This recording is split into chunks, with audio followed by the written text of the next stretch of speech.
Hello everyone, this is me Jyoti Soni और आप सभी का स्वागत है।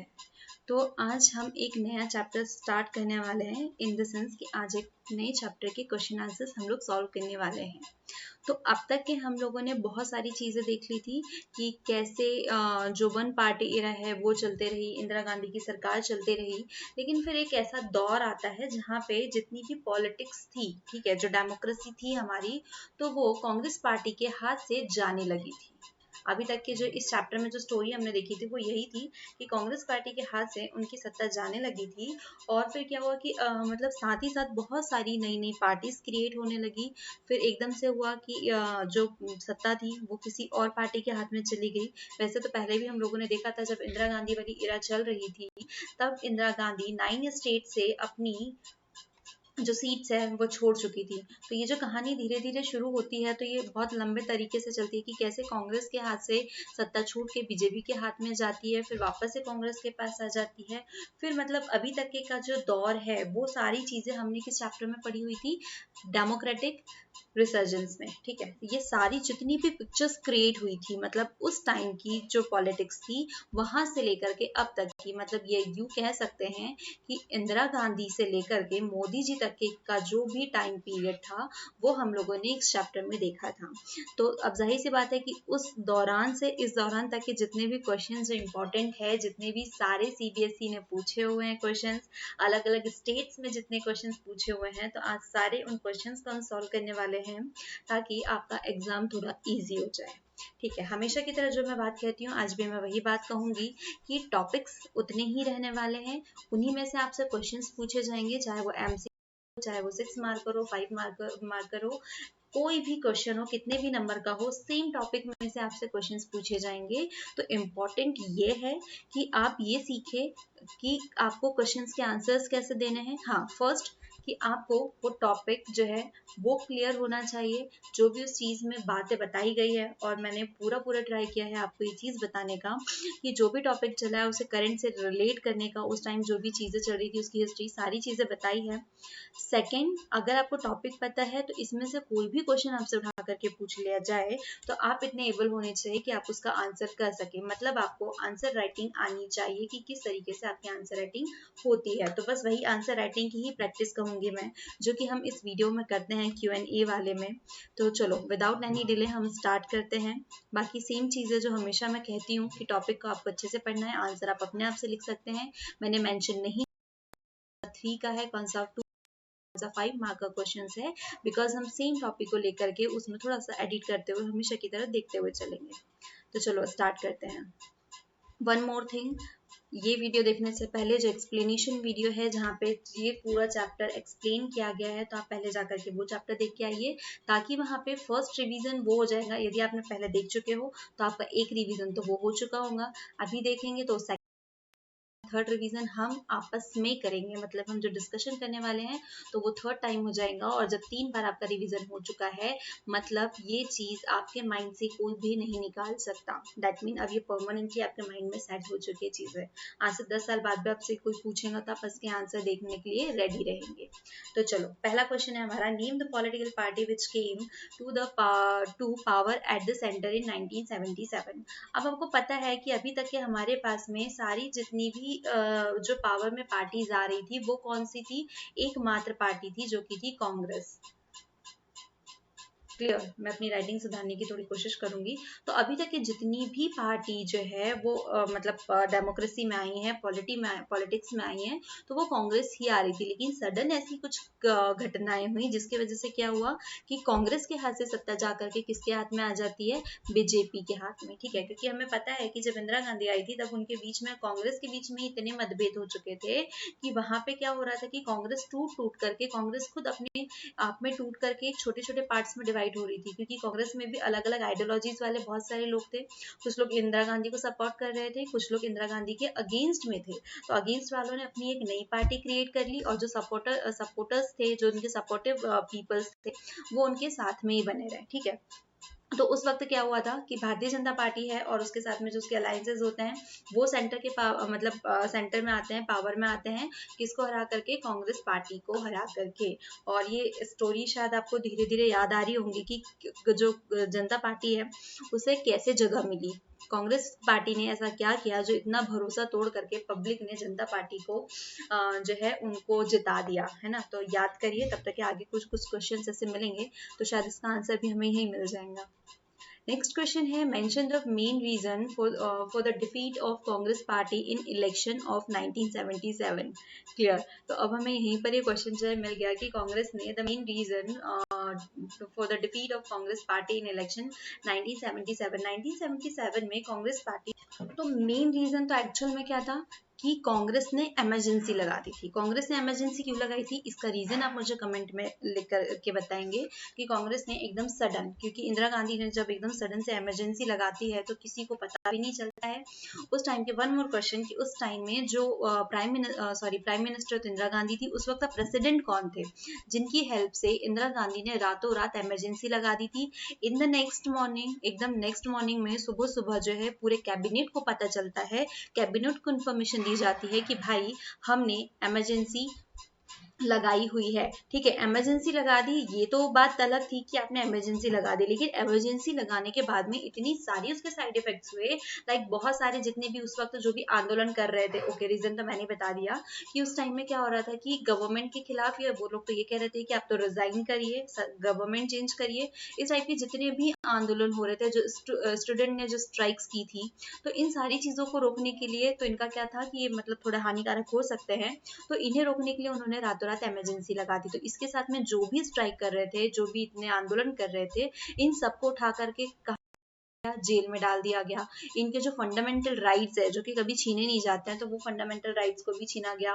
कई लोगों को तो बिना रीजन के, मतलब पहले ऐसा था कि पहले आपको विदाउट एनी रीजन आपको क्या जेल में उठा करके डाल रहे हैं, सिर्फ इसलिए क्योंकि आपके ऊपर हमें संदेह है कि आप कुछ उल्टा सीधा कर सकते हो, और इन्हें मतलब बेल वेल भी नहीं दी जा रही थी। तो इतनी सारी जो भी घटनाएं हुई थी ड्यूरिंग टू इमरजेंसी, तो इन सबका साइड इफेक्ट हुआ कि जितनी भी मतलब क्या हुआ था कि जो कांग्रेस है, कांग्रेस का जो पाला है वो धीरे धीरे कम होते गया, और बीजेपी ने वहां पर इवन उस वक्त जितने भी दूसरे थे उन्होंने इसका बहुत फायदा उठाया क्योंकि इसके जितने भी मतलब इन्होंने जो भी गलत काम किए थे इमरजेंसी के दौरान, तो वही चीजें इनको वोट मांगने के लिए एकदम एक बेटर प्लेटफॉर्म जो है वो प्रोवाइड किया। मतलब एक कहना चाहिए, सॉरी मेरे पास वर्ड्स नहीं आ पा रहे आज, कि जब इन्होंने जो इमरजेंसी में जितने भी इनसे बुरे काम हुए थे, तो इसके बिहाफ पे इन लोगों ने क्या किया, इमरजेंसी के बिहाफ पे लोगों से वोट मांगे कि भाई देखो कांग्रेस ने कितना गलत किया, कांग्रेस ने इतने सारे लीडर्स को उठा करके जेल में डाल दिया, इतने उनके फंडामेंटल राइट्स को छीन लिया। तो ऐसे बहुत सारे कीवर्ड्स जो थे जिसके बिहाफ पे बाकी जो पार्टीज थी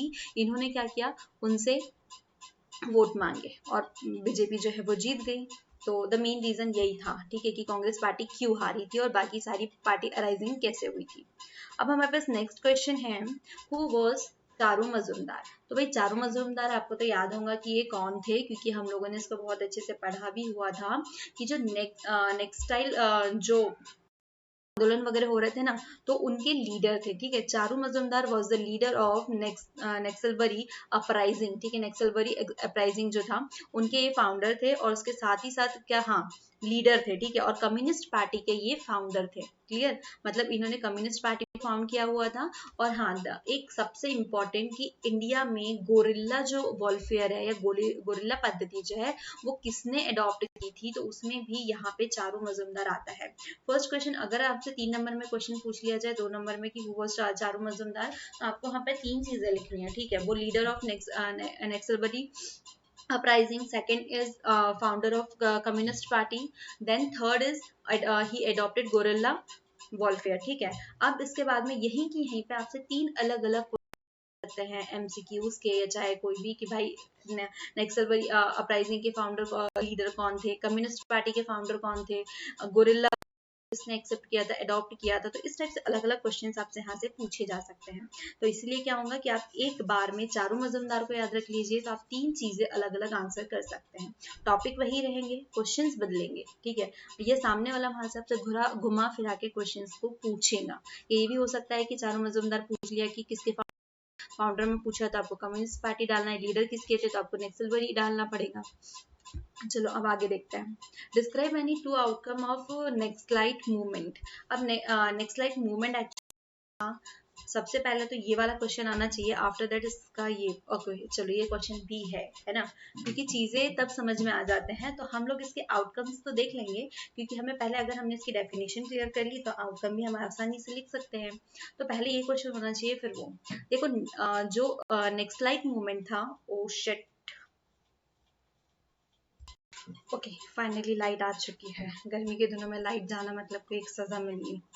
तो हम पढ़ रहे थे नेक्स्ट लाइट मूवमेंट क्या है।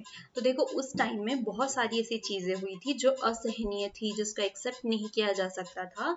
और हमें पता है कि हम बहुत आंदोलनकारी रहे हुए हैं। तो बस एक वही आंदोलन नेक्स्ट लाइट मूवमेंट जो था वही था, जो ऐसे लोगों का ग्रुप था कि जो वायलेट होता है ना, वायलेंट जो होते हैं वो करने में बिलीव करते थे कि मतलब अगर आपसे घी सीधे उंगली से नहीं निकल रहा है तो आपको उंगली टेढ़ी करनी पड़ेगी। तो ऐसे लोगों का एक ग्रुप था जो नेक्स्ट लाइट ग्रुप्स में शामिल थे। तो क्या हो रहा था कि वो बिलीव कर रहे हैं, believe in violent means to achieve their goals, जो भी उनके गोल्स है जो कि उन्हें अचीव करना है, लाइक मतलब उन्हें कोई भी पोजीशन चाहिए हो, उनकी जो रिक्वायरमेंट्स है उसे फुलफिल करनी हो। तो इन सब के लिए वो क्या करते थे, मतलब अहिंसा का जो है उसको छोड़ करके जो हिंसक प्रवृत्ति के लोग हैं उसको एक्सेप्ट करते थे। तो ये इन लोगों का ग्रुप ही जो है वो था, और इनके जितने भी आंदोलन तो बस इसी मूवमेंट के अंतर्गत। They distributed the land to the landless peasant after forcefully taking it away from rich landlords. This movement was known as next light movement. अब वो लोग क्या कर रहे हैं कि मतलब जो भी काम कर रहे हैं, देखो अब इंसानियत से आप जाकर के किसी बड़े भूमि स्वामी से, लैंडलॉर्ड से कहेंगे कि भैया आपके पास बहुत ज्यादा भूमि है, आपके पास बहुत ज्यादा लैंड है, तो आप थोड़ी सी उठा करके जिनके पास नहीं है उन्हें दे दे। तो ऐसा तो पॉसिबल नहीं था, क्योंकि कोई भी एक रिच पर्सन है तो वो बिल्कुल भी अपनी नहीं देगा। इवन वो क्या सोचेगा कि जिनके पास ज्यादा है पे करके मैं अपनी प्रॉपर्टी को और ज्यादा डेवलप करूं। तो नेक्स्ट लाइट मूवमेंट वाले क्या करते हैं, यहाँ पे जितने भी इनके मेंबर्स है, तो इन लोगों का क्या था कि उनसे जा करके उनकी भूमि छीनना है, और छीन करके किसके बीच में बांटनी है, जिनके पास में है ही नहीं, तो ऐसे लोगों में डिस्ट्रीब्यूट करना। तो हर काम ये लोग जो है एकदम फोर्सफुली करते थे। क्लियर। अब इसके आउटकम्स क्या क्या हो सकते हैं, देखो next light movement particularly strong in West Bengal spread to the different part of India. 9 states had been affected by their activities. जब वेस्ट जो नेक्स्ट लाइट मूवमेंट था तो सबसे पहले वो कहाँ पर था स्ट्रॉन्ग, मतलब जो वेस्ट बंगाल है वहां पर इसको सबसे ज्यादा देखा गया। लेकिन उसके बाद में धीरे धीरे जो है पूरे इंडिया में ही, इंडिया के बहुत सारे पार्ट्स में इसको मतलब ये फैलते गया। और इसी का असर था कि जो 9 स्टेट में इंदिरा गांधी ने अपनी सीट हारी थी। मतलब उन्होंने कहा था ना कि जो भूमि मेरे हाथ से जा चुकी है, जो जमीन मेरे हाथ से छूट गई है, मुझे उसे वापस लाना है। तो उसका मतलब यही था कि इन पॉलिटिक्स में कि उन्होंने क्या किया था, इन जगह से इनकी सीट जा चुकी थी तो इन्हें वापस लाना था। तो नेक्स्ट लाइट मूवमेंट का ही असर था कि 9 स्टेट से वो अपनी सीट को हार चुकी थी। Human right activist alleged government for using violence and harsh measure against them and criticized government for violating the constitution. अब यहाँ पर ह्यूमन राइट जो है, एक सेकेंड, अब हमारे पास में क्या हुआ था कि एक इमरजेंसी भी लगी हुई थी। तो वहां पर हमारे बहुत सारे क्या किए गए थे, जो कॉन्स्टिट्यूशन में हमारे जितने भी राइट्स वगैरह इन सबको भी छीना गया था। तो इन लोगों ने उसके खिलाफ भी आंदोलन किए कि जितना इन्होंने इनके लिए वायलेंस किया है, हार्श किया है, इन सबको लेकर के मतलब एक तरीके से कहे तो पूरा एक तरीके से आंदोलन ही था। ठीक है। Human right activist alleged government for using violence and harsh measure against them and criticized government for violating the constitution. ठीक है। जो द कॉन्स्टिट्यूशन में का जो अपहरण हुआ है, कह सकते हैं कि जब कॉन्स्टिट्यूशन में मतलब ऐसा कोई प्रोविजन तो था नहीं लगाने का, ये जो उनके फंडामेंटल राइट्स है उसे छीनने का, लेकिन फिर भी क्या हुआ कि मतलब उसको कॉन्स्टिट्यूशन को बहुत ज्यादा क्रिटिसाइज कर दिया गवर्नमेंट के थ्रू, और बहुत सारे अननेसेसरी जो मूवमेंट्स है वो कंटिन्यू रहते गए। Which characteristic made Congress an ideological coalition during the freedom movement of India? भाई अब कौन सा ऐसा कैरेक्टर है, तो देखो जो उनका इनकल्सिव और एकोमोडेटिव जो नेचर था, वो इसको मतलब जो इन्हें जो कॉलिएशन किया था मतलब फ्रीडम मूवमेंट ऑफ इंडिया के दौरान, तो वो क्या था कि मतलब हर एक को साथ में लेकर के चलना, इस टाइप का जो नेचर था इनका, तो वो कहीं ना कहीं साथ दिया। It brought together successfully diverse group, मतलब जितने भी अलग अलग क्या कहना चाहिए कि बहुत सारी डिफरेंट डिफरेंट टाइप के जो ग्रुप्स थे वहाँ पे, क्योंकि कोई बहुत ज्यादा तेज था, कोई कम था, इवन साथ में भी मतलब बहुत सारे मतलब उनकी जैसे कि ये हमें उसके जो डाइवर्सिटी ऑफ ग्रुप्स है वो कब देखने को मिलती है, जब इंदिरा गांधी आती है। जैसे इंदिरा गांधी आती है तो सब लोग अपने अपने ग्रुप्स डिवाइड करने लगते हैं, लेकिन तब भी जो है कांग्रेस है वो उन्हें सबको साथ में लेकर के रख के चलती है। तो ये कहना चाहिए इनकल्सिव एंड एकोमोडेटिव जो नेचर था, तो उसने कांग्रेस को साथ में लेकर के रखा था, क्योंकि बहुत सारी जो डाइवर्सिटीज थी, इवन यहाँ पे कॉन्ट्रडिक्टरीज भी थी, मतलब बहुत ज्यादा अलग अलग टाइप के लोग भी थे, उसके बाद में इतनी डाइवर्स ग्रुप्स को लेकर के भी वो साथ में रखने में एकदम सक्सेस रही है। नेक्स्ट है mention any two reason due to which of Janata party won the election. भाई जनता पार्टी जो है अभी हम लोग शुरू से ही पढ़ते आ रहे हैं कि अगर इमरजेंसी नहीं लगती तो जनता पार्टी जो है वो जीतती ही नहीं, क्योंकि इमरजेंसी नहीं लगती मतलब इतने बड़े बड़े नेताओं को उठा करके जेल में नहीं डालते। इस इमरजेंसी का फायदा उठा करके, इस इमरजेंसी के दौरान जितनी भी घटनाएं हुई हैं उसका फायदा उठा के उसके बिहाफ पे बोलते हैं ना, मतलब अभी हमारे यहाँ पे कहता है कि हम धर्म के नाम पे वोट मांगते हैं, क्लियर, मतलब ऐसा कहते हैं। तो उस टाइम में भी यही चीजें हो रही थी कि अगर कोई रिसेंट घटना होती है तो हम उसी के बिहाफ पे क्या कर रहे हैं, उससे वोट मांगते हैं। जैसे कि अभी 80% हिंदुओं के वोट मोदी जी को जाना है जस्ट बिकॉज उन्होंने राम मंदिर बनाया है, क्लियर। तो उस टाइम में भी ऐसे बहुत सारे हुए कि जिनसे सहानुभूति, ये बोल सकते हैं ठीक है कि आप उनकी सहानुभूति ले लीजिए, तो आपको सहानुभूति ले ली मतलब आपको उनका वोट मिल गया। The non democratic character of the Congress during emergency, ठीक है भाई, कि इमरजेंसी के दौरान जो एक असंवैधानिक तरीके से जितने भी काम किए कांग्रेस ने, मतलब जो क्या कहना चाहिए वैलिड ही नहीं थे इस टाइम के काम किए, जो डेमोक्रेसी भी हमारी जो कॉन्स्टिट्यूशन है वो भी इसका अगेंस्ट है। तो ये जितने भी इनके कारनामे थे वो एज अ वोट के जो इलेक्शंस के रिजल्ट है उसके रूप में इनके सामने बाद में आए।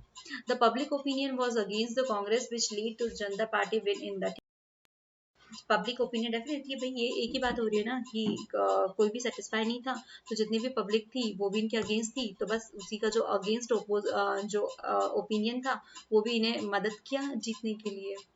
Next question, how did Janata Party make 1977 election into a referendum referendum on the emergency imposed in 1975।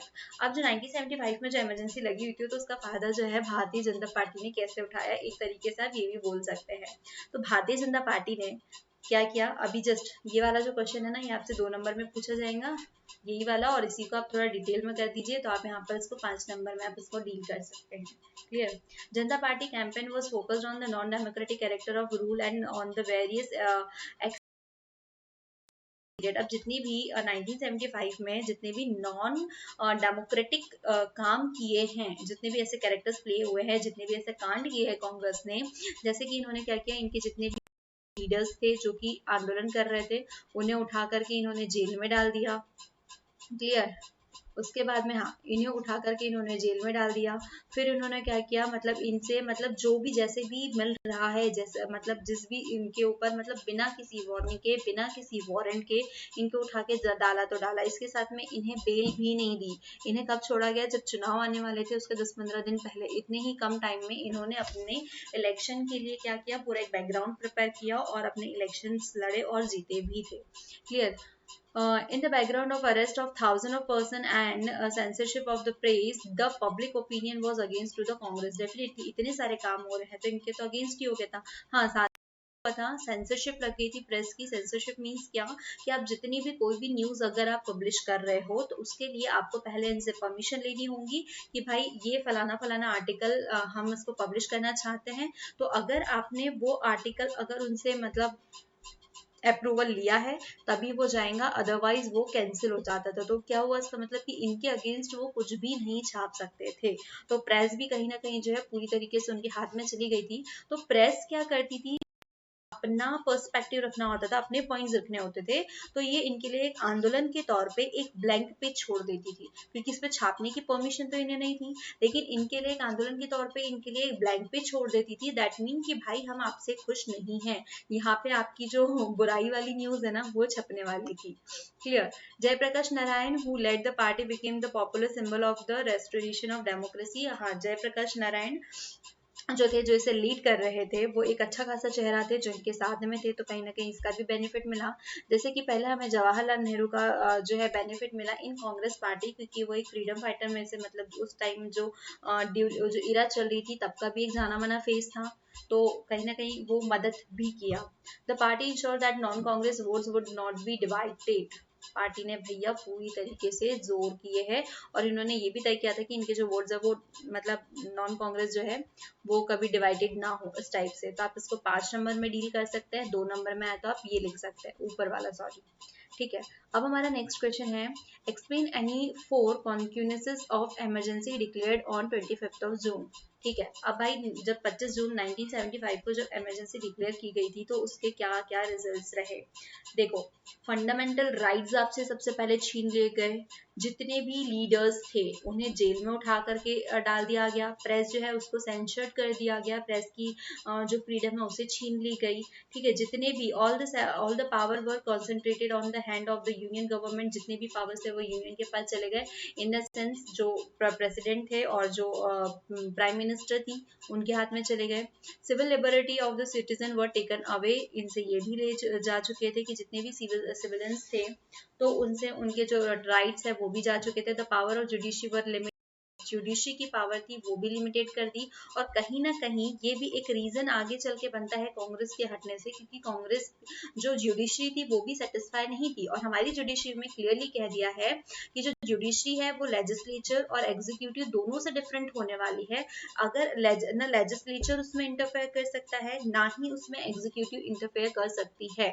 Judiciary is free from, ठीक है, इन दोनों से वो फ्री है, तो उनका कोई इंटरफेरेंस नहीं होता है। लेकिन यहाँ पे क्या हो रहा था कि इन लोगों के पावर्स को भी लिमिटेड कर दिया था, बस इसीलिए थोड़े से जो कॉन्स्टिट्यूशनल अमेंडमेंट एक्ट्स आते हैं तो उनमें इनके पावर्स की जो शॉर्टेज थी उसे भी हटाई गई। तो भाई ये भी क्वेश्चन जो है वो 5 मार्क का क्वेश्चन है। Then next question है, why is emergency and the period around it known as the period of constitutional crisis? Explain. तो ये वाला जो ना अभी तक इतने टाइम से हम समझ रहे हैं, हमको पता है कि उस टाइम में इमरजेंसी क्यों लगाई गई थी। सबसे पहले तो यही हुआ कि इमरजेंसी क्यों लगाई। उस टाइम में हमें पता है बहुत ज्यादा मूवमेंट्स चल रहे थे, बहुत ज्यादा क्राइसिस हो रहे थे, क्योंकि सब उनके अगेंस्ट जा रहे थे इंदिरा गांधी के। आप एक तो रिजाइन कर लो, वापस से चुनाव जो है वो उनको फिर से लेना था, क्योंकि अब इनके पास में जो भी अगेंस्ट वाली पार्टीज थी वो उन्हें स्ट्रॉन्ग मतलब एक गट फीलिंग हो चुकी थी कि भाई अब ये हटी तो मतलब हमारी पोजीशन फिक्स है। तो इन सारी चीजों को तो इन्होंने क्या किया, इतने सारे जो आंदोलन हो रहे हैं, जो स्टूडेंट भी आंदोलनों पे बैठे हुए थे, है ना, तो इन जगह के ये लोग भी जब बैठे हुए थे तो इनका वो था कि अगर इन्हें अभी नहीं रोका गया तो मतलब ये ज्यादा हिंसक हो सकते हैं।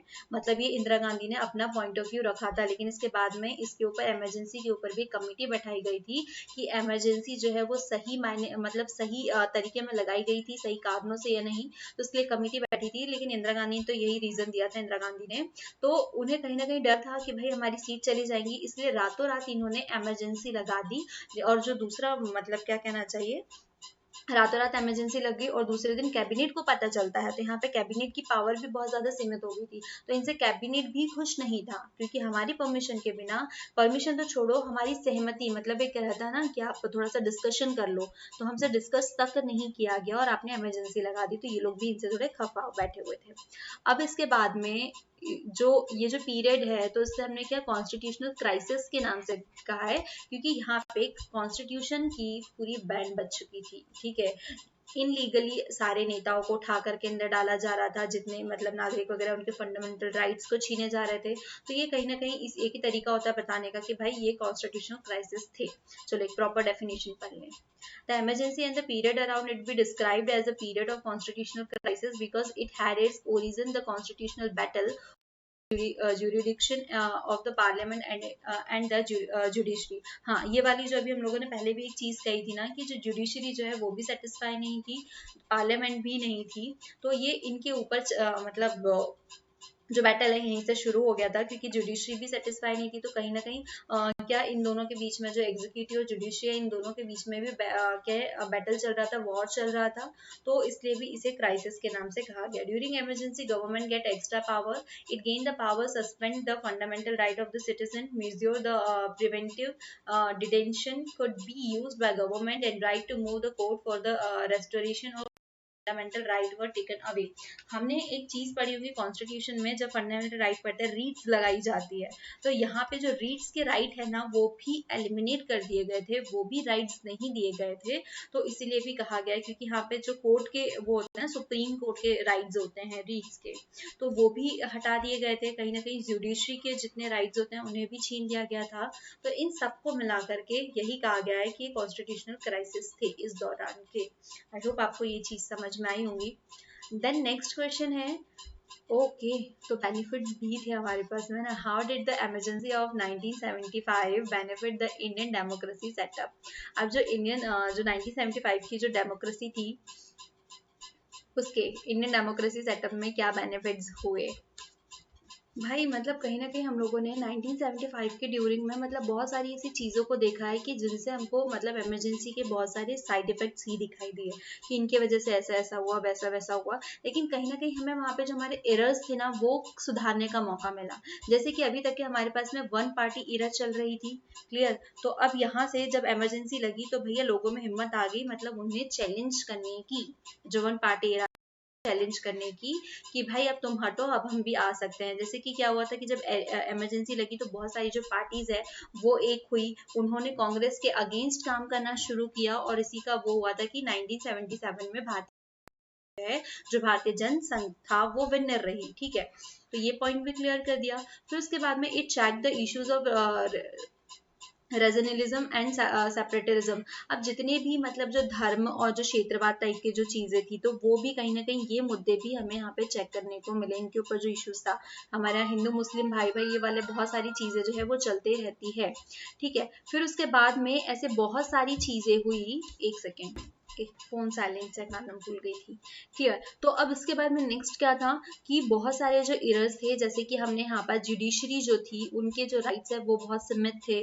फिर उसमें हमने क्या कहते, तो जब जैसे कि इंदिरा गांधी ने अकेले अकेले ही इमरजेंसी घोषित कर दी थी, वहां पे कैबिनेट वालों से नहीं पूछा, को नेक्स्ट डे पता चला। तो अब इमरजेंसी में क्या कर दिया है कि आपको कैबिनेट के साथ में एक लिखित लेटर होना चाहिए, इनकी भी परमिशन होनी चाहिए। तो ऐसे बहुत सारे कॉन्स्टिट्यूशनल जो रूल्स थे उसको अमेंडमेंट किया गया। तो ये सारे जो बेनिफिट्स है मतलब जो हिडन थे वो भी यहाँ पे चीजें हुई कि जब इमरजेंसी लगाई तो उसके बाद में बहुत सारे ऐसी चीजों को सुधारा गया कि भाई आप इमरजेंसी ऐसे रातों रात नहीं लगा सकते, इसके लिए भी कोई प्रावधान होने वाला है। तो गाइस इतना था हमारे इस पूरे ही इसमें, स्पेशली हमको इमरजेंसी ही पढ़ना था इस चैप्टर में। तो इससे रिलेटेड जितने क्वेश्चंस जो है रिपीट हुए हैं, जो क्वेश्चंस आए हुए हैं वो तो मैंने सारे यहाँ पे कवर करा चुकी हूँ, और कुछ क्वेश्चन ऐसे स्किप्ड है जो यही क्वेश्चंस है, बट ऐसा है कि उसको शॉर्ट में पूछा है या लॉन्ग में पूछा है। तो आई थिंक हम लोग वो चीज यहीं पे क्लियर कर चुके हैं। अगर आपको टॉपिक समझ में आया तो आप वो क्वेश्चंस के आंसर भी लिख सकते हैं, कुछ इससे भी छोटे हैं। तो होप आपको ये सारी चीजें समझ में आई हो, ना आई हो तो एक बार फिर से रिपीट वीडियो देखिए, या जो भी आपके डाउट्स है वो कमेंट सेक्शन में पूछ लीजिए। Thank you.